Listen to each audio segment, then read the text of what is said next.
Something changes when you stop deciding how things should unfold. Not in a dramatic way, not as an insight. It changes quietly in how you move, how you respond, how you meet what comes next. This episode is about that quiet shift, about what happens when life begins to lead and you stop trying to stay ahead of it. Earlier, even after awareness had settled, there was often a sense of guidance coming from thought. Not loud, not controlling, just a subtle orientation toward what should happen next.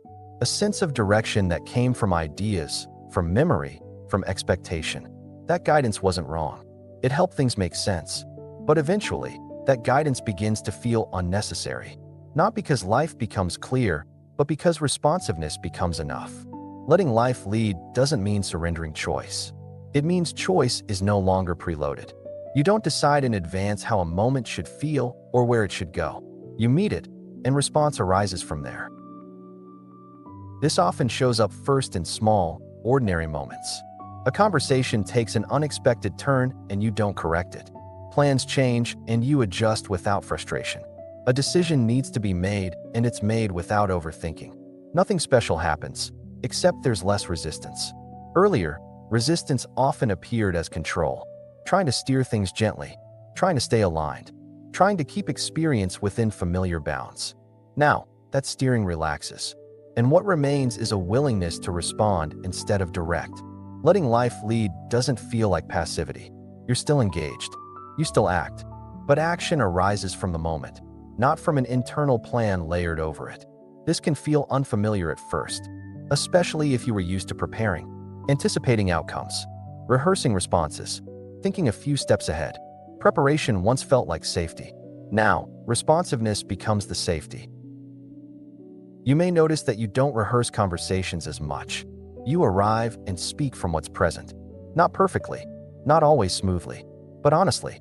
Letting life lead also changes how mistakes are handled. Earlier, mistakes might have triggered analysis. What went wrong? Why it happened? How to prevent it next time? Now, mistakes are met directly. They're noticed, adjusted for, and released. They don't become personal. This doesn't mean you stop learning. Learning just happens inside experience instead of after it. You adjust as you go, and that's often more effective than planning ever was. Another subtle shift is how momentum feels. Earlier, momentum often came from effort, pushing forward, keeping things moving, staying productive. Now, momentum comes from alignment with the moment. You act when action is needed. You pause when it isn't. There's less forcing. This doesn't make life slower. It makes it more fluid. Things happen when they need to, and they stop when they don't. Letting life lead also affects how you relate to uncertainty. Uncertainty no longer feels like a gap that must be filled. It becomes a space where response can emerge. You don't wait for certainty to act. You act, and clarity follows, or it doesn't. Either way, life continues. This stage often brings a surprising sense of ease. Not because life becomes easier, but because there's less internal opposition. You're no longer arguing with what's happening. You may notice that you don't spend as much time thinking about meaning. Not because meaning is gone, but because it's no longer required. Life doesn't need interpretation to be lived fully. Letting life lead also changes how time is experienced. You're less preoccupied with what's next, less pulled forward. The next moment arrives when it arrives, and you meet it there. This doesn't mean you stop planning.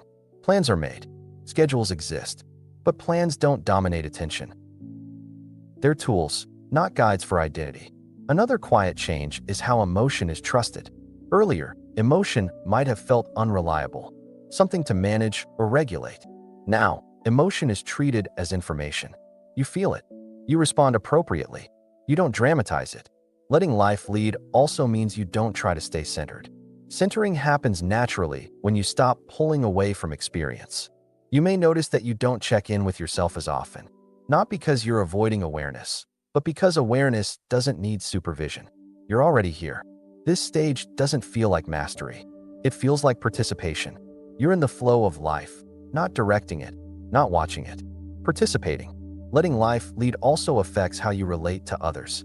You're less interested in persuading, less interested in proving a point. You listen, you respond, you let conversations move where they move. Connection becomes simpler. Not because it's always easy, but because it's no longer strategic. You're not trying to get somewhere through it. This stage doesn't eliminate conflict, but conflict doesn't linger as long. It's addressed or it passes. It doesn't become a story about who you are. You may notice that you're more comfortable not knowing, not as a concept, as a lived experience. You don't rush to resolution. You let things unfold. Letting life lead also means letting rhythm emerge. Some days are active, others are quiet. You don't try to equalize them. You let each day be what it is. This stage rarely feels impressive. There's nothing to point to, no insight to claim, but there is trust. Trust that life can be met without a script. You're no longer asking, am I doing this right? You're just doing what's in front of you, and that's enough. Letting life lead doesn't mean you disappear. Your personality remains. Your preferences remain. Your boundaries remain. They just arise naturally instead of being asserted constantly. This stage doesn't come with a label. It doesn't announce itself. It's noticed only in hindsight. When you realize you've been living this way for a while, you don't need to remember this. You don't need to apply it. If it resonates, you'll notice it in your own life. If it doesn't, nothing is missing. Life doesn't need to be led carefully. It needs to be met honestly. And honesty arises when you let life lead. If any of this feels familiar, you don't need to hold on to it. But if you'd like to stay connected, you're welcome to.